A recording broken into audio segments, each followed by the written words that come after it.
I want to start by paying tribute to Kevin, who was the speaker before me. I think absolutely fantastic presentation, and we need people like Kevin who are passionate and who are determined to change the way things are. So yeah, I thought it was absolutely brilliant, and it feeds nicely into what I'm going to talk about. So I'm Neil Humphrey. I'm a researcher at the University of Manchester. I'm going to talk about some of the research that we've done in this area. Myself and Judith, who works with me. Judith's not here today because she's on holiday. But it will hopefully kind of fit nicely with some of the things that Kevin talked about, and also fill in some of the blanks. So I'm going to talk a little bit about what we mean by bullying and the different forms that it can take, what we know specifically about the bullying of children and young people on the autistic spectrum, and then what we can actually do. So we all have an idea. When you hear the word bullying, everybody kind of has an idea of what it actually looks like, and probably at some point or another most people have experienced it. Okay? There are some key things for us to think about here, and I'm talking specifically about bullying in schools. But the definition goes beyond that. So it's fundamentally about power. So bullying is about power. It's an imbalance of power between the perpetrator and the victim. It's something that's intentional. So it's something that the bully intends to do. And it's repeated over time. So something that we'll see as I'm talking about some of the research on bullying and autism is that this is something that happens again and again and again, sometimes on a daily basis for children. It can take lots of different forms. So we've spoken to kids on the autistic spectrum, but also other kids who have been physically bullied, so they've been kicked and punched, verbal abuse, name calling, cyberbullying, which Kevin talks about, which is a particular risk for young people on the autism spectrum, because of course there is that affinity for things to do with technology that you see in so many young people with autism. So the cyberbullying side of things is a particular issue. And fundamentally it harms individuals' well-being. So when we talk about bullying, we're not just talking about a bully and a victim. It's a much broader, a much more complex system than that. So when we talk to people about bullying at Manchester, we use this kind of framework which is looking at the different influences on a young person's life.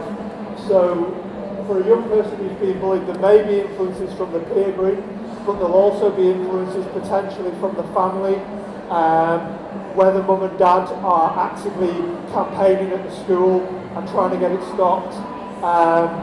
There may be other broader things like school systems, so the school's bullying policy. Every school in the country has to have a bullying policy. They have to be able to say what they're doing to combat bullying. But what schools do from one school to another differs greatly.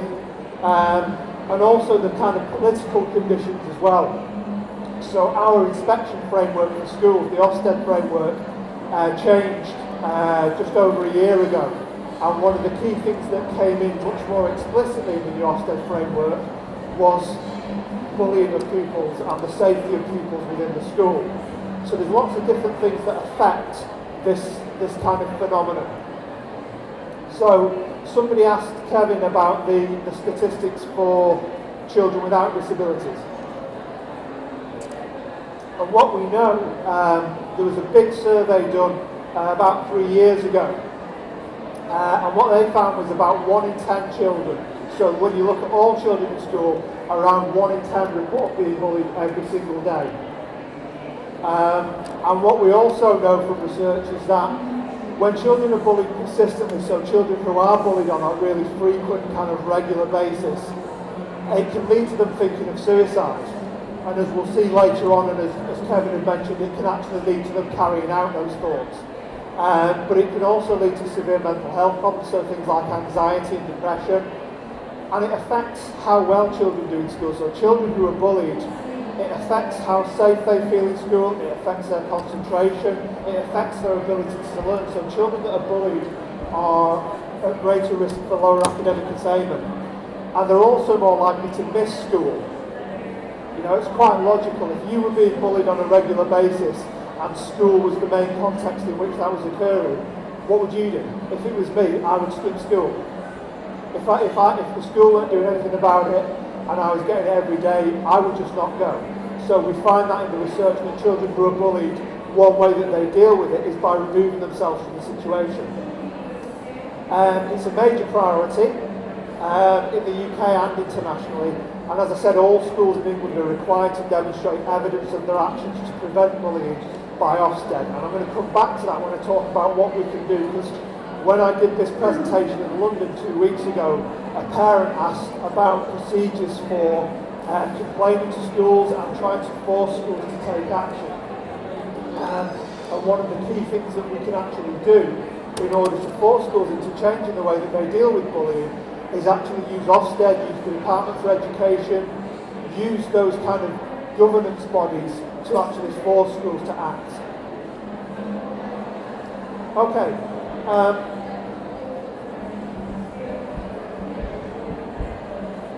So, one thing that came through from Kevin's presentation and is a theme here is around children and young people on the autism spectrum being more likely to be bullied. And the first question that we can ask ourselves is why might that be the case? Why might they be more likely to be victims of bullying than other children? Well, there are a number of reasons. The social difficulties that children with autism face can make it very, very difficult for them in the school context, in that kind of peer context. But it marks them out as different. So the typical kind of autism profile or Asperger's profile increases vulnerability. So it can be simple things like being very socially naive. So we've worked with kids with Asperger's in mainstream schools in Manchester, and one of the key forms that bullying takes with some of those children is being talked into doing things, being talked into getting themselves into trouble or saying something that somebody else finds offensive because they don't necessarily understand that they're actually being tricked. So that's one kind of immediate form of bullying. What we also know from research is that children who are more likely to be bullied are typically more socially isolated to begin with, and of course that's typically true of children with autism. So there's lots of different kind of reasons why children with autism might be more likely to be bullied. One of the things that bullies pick out is difference. So children that are seen as being different in one way or another makes them more likely to be a victim for bullying. And also children who don't have supportive social networks, which again may be more true of children on the autism spectrum. So in terms of what the research tells us, the question around are they more likely to be bullied, A, than neurotypical children, but B, also children with other disabilities. We did some research about 4 years ago, and this just gives you an example. These are children in secondary mainstream schools. These are children without any disabilities. These are children with dyslexia, so a disability but not autism. And these are children on the autism spectrum. And this is basically the higher the number, the more frequently bullied the children were. So the rate of bullying for children on the autism spectrum in our study was around 3 times that of any other child. So they're much more likely to be bullied. This is research from America where they've looked at children on the autism spectrum, children again with another disability, this time learning disabilities and ADHD, and then typically developing children. And what you see, the pattern, these are just different forms of bullying, and in almost every case, the black line, these are the kids with autism, is almost always higher than the other two groups, but also significantly so. So it's not just that they're slightly more likely to be bullied, it's that they are at a greatly increased risk. So I think it's fair to say that, you know, this particular group of children and young people are at the highest risk of bullying of any particular group. So that might lead us to the question then, well, what proportion of children with autism are bullied compared to that 10% that I spoke about in neurotypical children? And it depends, basically. When you ask that question, it depends how you collect your data, what you define as bullying, what frequency you're talking about, and who you ask. So there's lots of different studies, including some at the National Autistic Society Commission, and they range from anywhere from about 70% to about 94% of people on the spectrum. But the key thing to take away is that it's always much higher than that 10% average for neurotypical children. Somebody asked Kevin a question around if children with disabilities, if they can also be bullied,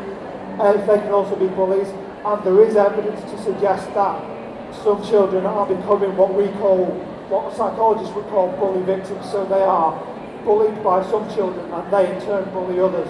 And what we've seen when we've spoken to children is that that's typically a way of them trying to deal with the situation. So it's a way of dealing with a situation that they find intolerable and then mimicking the behaviour that they've had exhibited towards them. Parents report reliably higher rates than teachers. Teachers aren't always aware of the level of bullying that's going on. Usually they'll know if children are being victimised, but they typically won't know the sheer scale of it. But parents do, because it's parents that the kids go home and unload to. Sorry, I'm losing my voice. Okay. So, children with autism or children on the autistic spectrum are more likely to be bullied, much more likely to be bullied than other children. But within that group, we know obviously no two children on the autism spectrum are exactly alike. We know that, right? So one of the things that we started to look at is within the group of children and young people on the autism spectrum, what are some of the risk factors? So within this group, who are the kids that are even more likely to be bullied? And what we found in our studies, and also in studies internationally, there are a number of really reliable risk factors. So there's a peak at age 13. So typically as children go through school, into secondary school, for neurotypical children, the rates of bullying actually drop. But with children on the autism spectrum, it actually goes up and peaks at age 13 and then sort of stays relatively stable. So children kind of getting into the kind of early adolescence phase are much more likely to be bullied. Boys more likely than girls. Children with a diagnosis of Asperger's are more likely to be bullied. That issue of social vulnerability, those children in particular that are kind of actively social but don't always have the skills and the understanding to realise that other children are actually being really mean to them and tricking them. Children who attend mainstream as opposed to special school. Now, our studies have found that, and also a couple of other studies, a fairly reliable finding, and what I don't want to do is use that to say, well, there's evidence that mainstream school doesn't work. That's not what it's about at all. What it suggests is that more needs to be done in mainstream settings in order to combat this problem. It also doesn't mean that children that go to a special school aren't bullied, it just means they're less likely to be.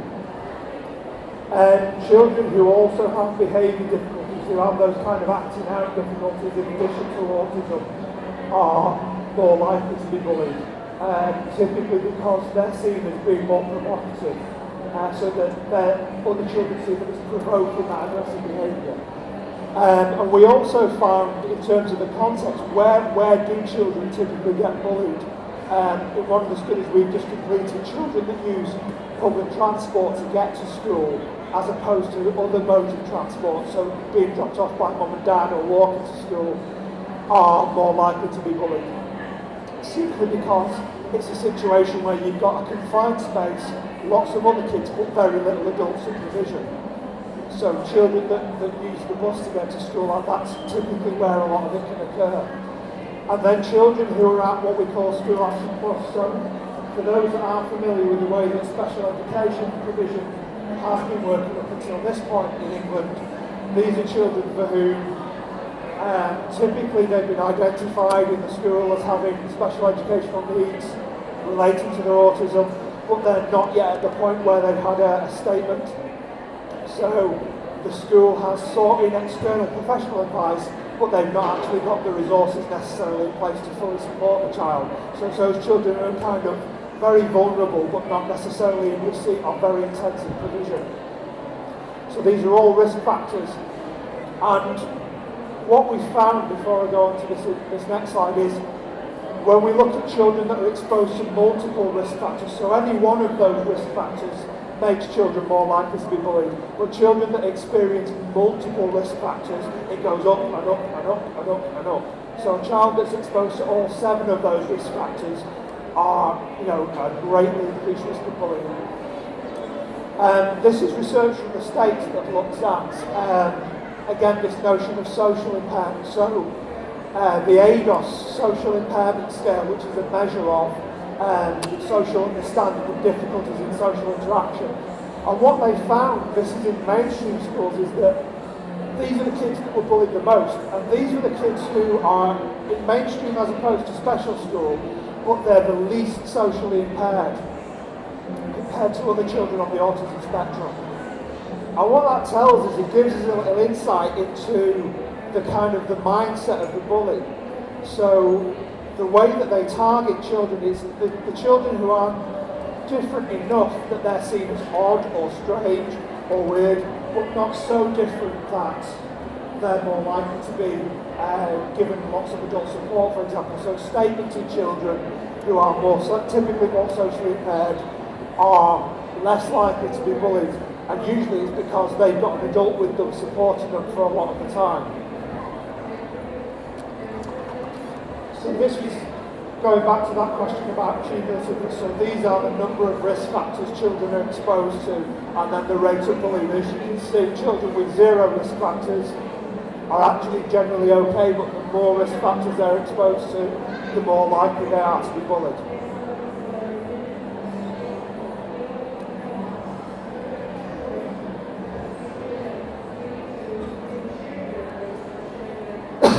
Okay.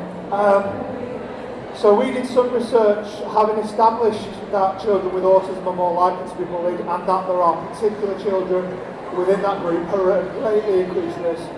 We'd started to do some work actually finding out from parents and from families and from the children themselves about the experience and the outcomes of being bullied. And one of the key things that came through, well, 2 key things really that I'm going to speak about very briefly. One is about the role of the school in managing the child's vulnerability. And really one of the things that I want people to take away from today is, first of all, schools don't want this to happen. Okay? There isn't a single school in the country that thinks that these children being bullied is a good thing. But quite often they're not aware, as I said, of the scale of the problem. Quite often they feel like they don't have the appropriate knowledge or they don't have the appropriate resources to make changes. But unless somebody actually pushes schools, unless somebody actually pushes the Department for Education, unless somebody actually pushes Ofsted and all the people that can actually effect change in schools, nothing's going to change. And what we found particularly was it was around parental involvement and parental engagement with the school. So the more that parents engage with the school and the more that parents knocked on the head teacher's door and said the sorts of things that Kevin said earlier around, this has got to stop, I will take my child out of this school, and actually kicking up a real fuss with the school, because otherwise nothing changes. So the parents that had successfully or felt they'd successfully effected change in their child's school, they were the persistent parents. So it was that idea of the squeaky wheel is the one that gets the grease. So somebody asked me in London 2 weeks ago about, can you complain to schools? You can. You start with the head teacher. Okay? So you write to the head teacher. If the head teacher doesn't respond or doesn't respond in a way that you think is appropriate, you write to the governors. If they don't respond in a way that you think is appropriate, you write to the Department for Education. They have an independent complaints procedure that looks at these sorts of things. You also write to Ofsted, the Office for Standards in Education, and you say, my child goes to this school, behaviour and safety is a key component of the school inspection framework. My child's safety has been greatly compromised and the school isn't willing or isn't able to do anything. And you get action that way. So those parents that felt that they had had kind of some kind of degree of success, it was that kind of action, it was that kind of not giving up and really pushing the school. Some of the outcomes from the research that we've done and the research that other people have done, we know that bullying affects anyone. Anyone that experiences bullying, it's not a good thing and it's something that harms people's well-being for long after the bullying has ceased. But the evidence from our research suggests that people on the autism spectrum, not only are they more likely to be bullied, but the effects are also much worse. They may find it more difficult to cope with bullying than typically developing people. And what we've seen in our research and in other people's, things like school refusal. Well, again, that's not really that surprising. If you're being bullied in school, you're not going to want to go. Diminished social skills and relationships. One of the things that school really provides a good opportunity for is kind of practicing and enhancing kind of social skills and social interaction of children on the autism spectrum. That's one of the key kind of benefits. But if engaging with the peer group leads to bullying, then again you withdraw yourself from that situation, and so the opportunities to develop social skills and develop friendships and relationships are diminished, so children become even more isolated. Really severe mental health difficulties. So we found in a study that we did, we looked at, again, children with autism, or children on the autism spectrum, children with other disabilities, and children without any. And the rate of what we call kind of clinically recognisable mental health problems in the autism group was just through the roof. Anxiety and depression at really, really high levels. And when we interviewed some of the kids, it always came back to bullying. Some of it came around to other stressors in school, like changes in routine and sensory overload, but reliably, bullying was the key kind of trigger. And again, children's schoolwork suffering. Okay.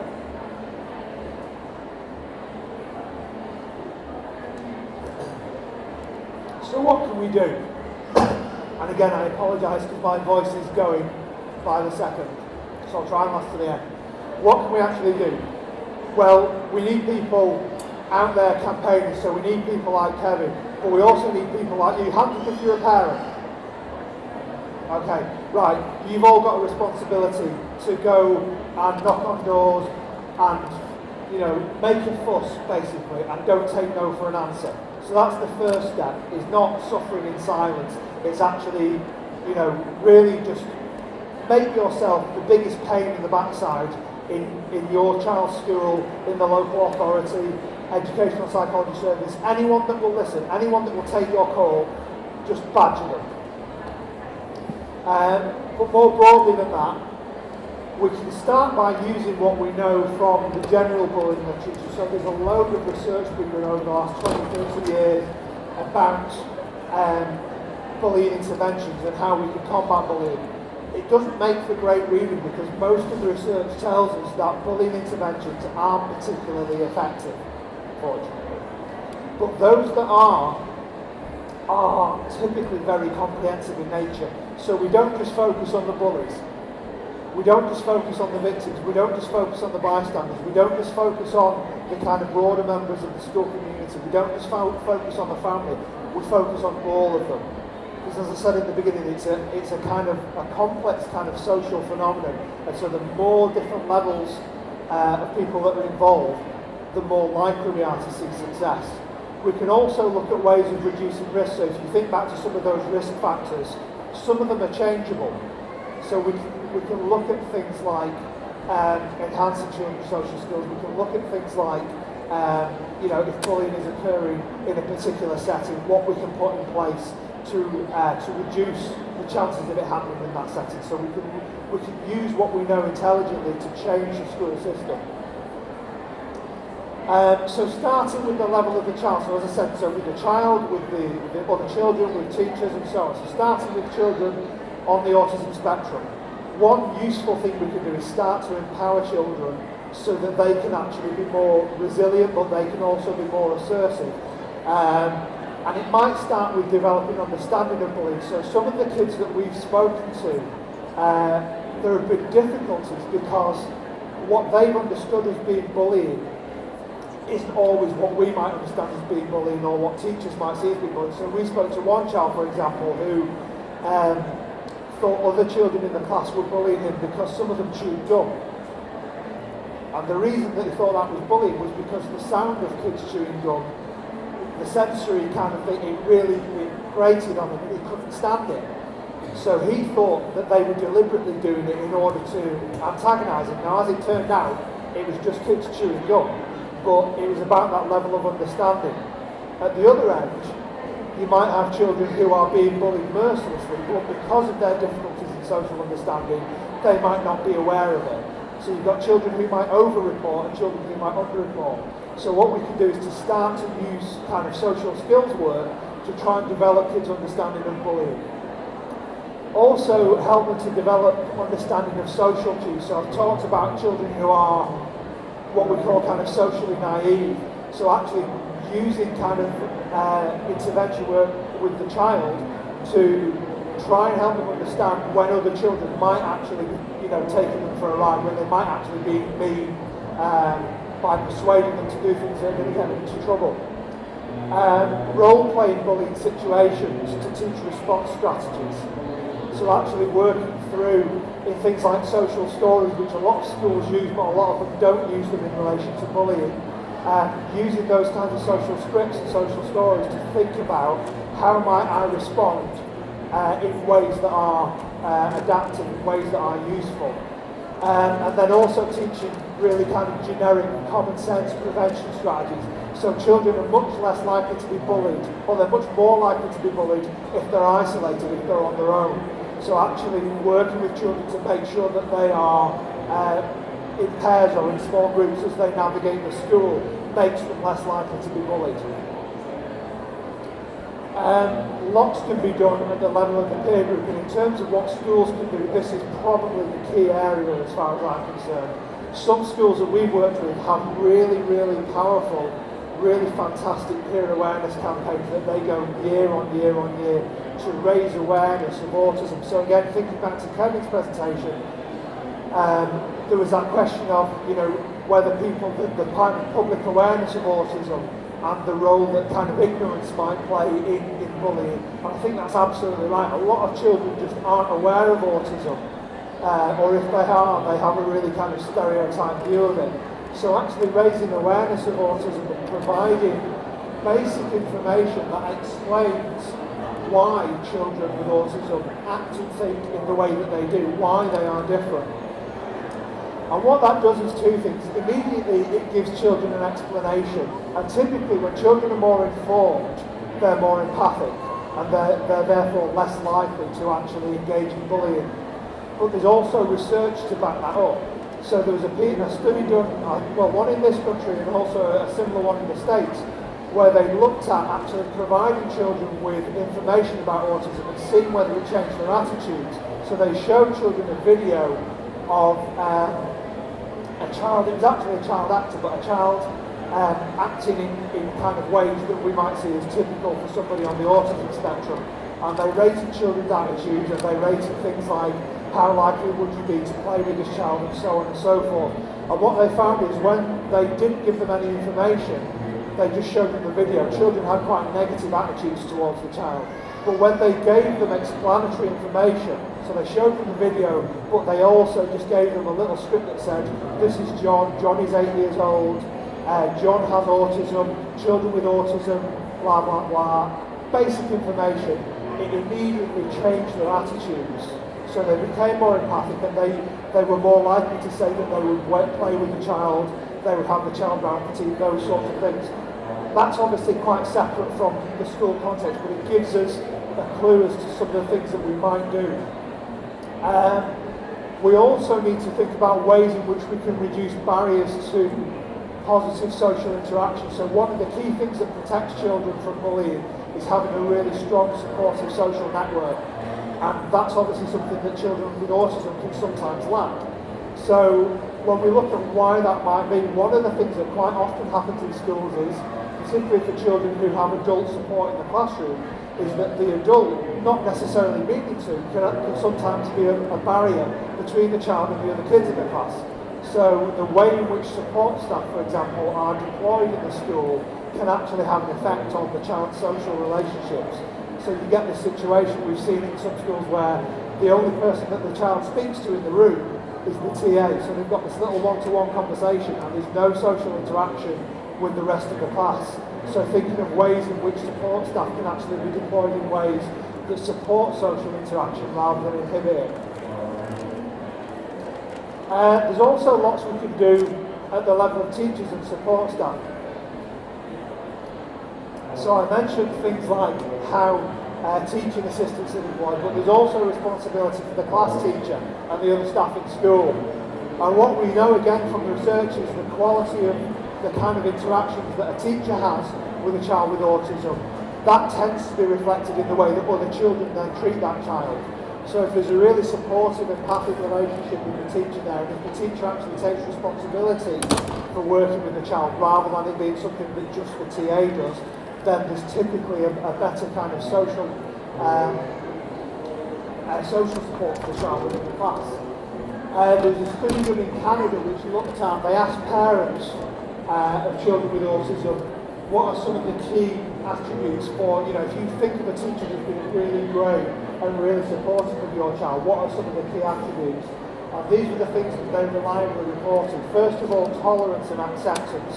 So using difference as something that is the norm, so we're all different and this is just another way of being different, but also something that we celebrate rather than thinking about everybody having to conform to a norm. So in schools where there are children with autism and other disabilities are less likely to be bullied, typically you've got that ethos of kind of celebration of all different forms of difference. So it's something that runs throughout the entire school. This is something we celebrate. We're all different and we're all different in many ways. Also recognising that the usual won't work. So one of the things as a teacher that it can be quite easy to get into the routine of, and I do this as a teacher in a university, you go with what's tending to work. So I think about, well, what did I do last year? And that was okay, so I'll just carry on. But actually thinking that can be quite dangerous because you miss out, children on the margins there. Taking the time to understand individual needs. So again, thinking that, all children, particularly those on the autism spectrum, have these individual needs that need to be catered for. And then also changing teacher beliefs. So there was a study done in the States and they were looking at what adults, what teachers think about bullying in general. So what role do they think it plays? And quite surprisingly, about a third of teachers thought that it was what they called normative. So it was just something that happens. It's a normal part, it's a kind of rite of passage, and therefore, no, we don't need to do anything about it. So that was about a third of teachers in this particular study thought it was just normal and therefore there's no need for action. Another group of teachers they called the avoiding group, so they were talking about, well, they recognised how damaging it could be, but that the best way to address it was actually to teach children to avoid situations in which they're bullied. And that can obviously work in the short term, but sooner or later the bullies will find them. So the final group were what we called the assertive group, where they felt that it was something that it was a lack of assertive behaviour on the part of the child who was being victimised, and therefore it was almost victim blaming.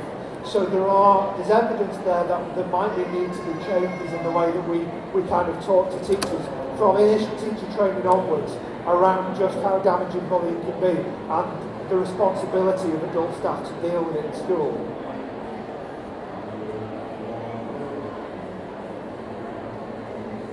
Okay, so we go another level up and think about the level of school culture and school climate. So I mentioned this idea of respect for diversity and difference.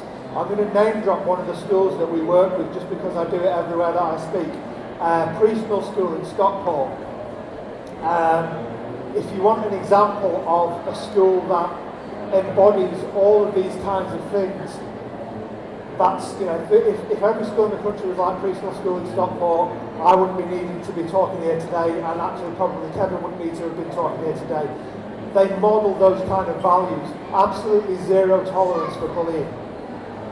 If bullies see that it's not tolerated, again, they learn quite quickly, but the school actually, it takes action on the part of the school. So having that zero tolerance approach, staff modelling values, so staff actually taking the lead and demonstrating the sorts of values that the school are trying to embody in the children, challenging stereotypes, and also maintaining the positive focus. So these are all things that are at the level of the school, and it has to come from the leadership. School leaders are so important in kind of setting the tone for the school. So the head teacher and the senior leadership team or the senior management team of the school have to be on board, because they're the people that can really make the changes. So if they decide it's a priority, then it becomes a priority amongst the staff. If the head teacher and the senior management team don't think it's a priority, it doesn't happen. Okay? And what you need in the middle of this all, so this comes from the work that we did with Preschool. There's a guy there called Gareth Morwood, who, if you look him up, if you Google Gareth Morwood, he's got his own website and does all sorts of work around the inclusion of children on the autism spectrum. And he developed this model to describe the way that they work in preschool. And what you have to have at the centre of it all, and it can be the head teacher, but it can equally be the SENCO. It just needs to be somebody. It just needs to be somebody who is passionate. It needs an agent of change. So you need at least one person in the school who, like Kevin this morning, says, "I'm not going to let this drop. I'm going to keep pushing and keep pushing and keep pushing." Now in preschool school, Gareth is the agent of change, and in every school in the country there should be another agent of change. There should be somebody who won't tolerate people doing what they've always done and allowing children to be bullied, that will actually push and push and push and make sure that all these kinds of different things are in place. So direct support and intervention. So not being afraid to actually think about what can we do to work with individual children, whether they're the bullies, the victims, the bystanders, or all of them, but we can actually directly intervene. To make sure that policy is in place. So as I said at the start of this presentation, all schools in the country have to have a policy about the behaviour and safety of the children in their school, and that includes bullying. So having it in place, but also having it enacted. So raising peer education and awareness, as I mentioned, which, again, that's probably the biggest thing that schools can do that isn't being done in enough places at the moment. And all those other things I talked about, and training and development of staff. So the more of these different things that's done, the more the environment becomes saturated in kind of autism awareness and tolerance for diversity and all of those things that are going to help prevent bullying from occurring. So I'm going to finish now because we've only got a couple of minutes left, and I'd like to be able to take some questions if there are any. But I want to finish on a note of sadness. This is about an autistic teenager that killed himself. And, you know, there are lots of young people that commit suicide as a result of bullying. But the problem I face is, this took me about 2 seconds to find on Google, so this is one of lots of cases that I could have put up on this slide here today to illustrate the scale of the problem. The fact that it only took me 2 seconds to find several examples of children on the autism spectrum, young people on the autism spectrum, taking their own life as a result of bullying just shows just how much of a problem this is and just how much we actually need to take action. So I'll finish there and I'll gladly take any questions.